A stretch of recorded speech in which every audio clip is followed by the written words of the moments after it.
Yes, sir. For procrastination?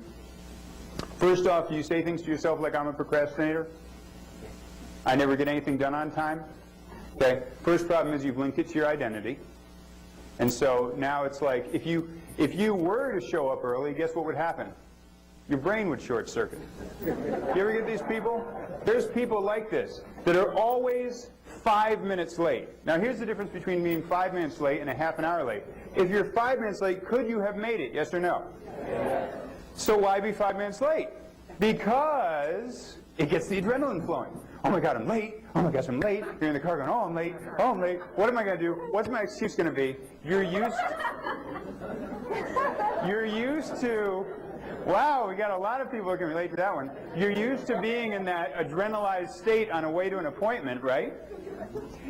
So if you were, let's say you left your house a half hour early and you're driving, you got some nice music playing, you go, oh, I'm going to make it in plenty of time.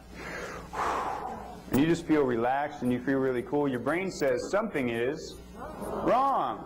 And you know what you do? You make yourself late. You'll pull over and get gas.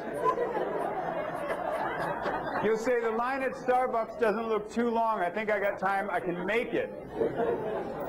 Because you said to yourself, I'll only be 5 minutes. And that's okay. You're addicted to the stress that comes from being late. Does that make sense? Yes or no? Yes. Right. So I'm a procrastinator, same thing. What's the payoff you're getting from it? Gets a sense of urgency, gets a sense of adrenaline, and when you're in those senses, you feel like you're really working hard. You've got your nose to the... And a lot of people have an effort picture about work. That's one of the things I had to really learn. Now that I have such a complete love and a passion for the work I do. I mean, I really feel blessed. You don't know how much more grateful I am to you for being here than some of you might be to me for what you're learning. Because you being here lets me teach. And I mean, I just love this. Really love this. And because of that, it's not really hard for me. You know, Confucius has a saying, if you love what you do, you never work a day in your life. And that was so hard for me to get used to.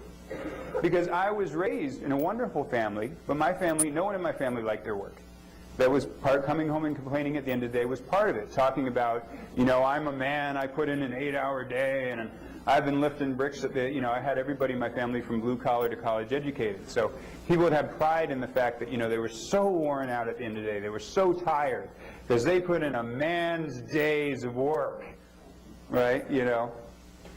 And so, raised on that belief system, all of a sudden I started doing something I loved, and I was like, wow, I actually get to do this, and it pays my bills and everything, and I loved it. And I was like, something's wrong. It's not hard enough. So people have an effort picture about work, and when you feel stressed, nose to the grindstone, oh, I'm working hard, which can be a payoff for someone. Does that make sense? Before we have you do this exercise, any other quick questions? Okay, good.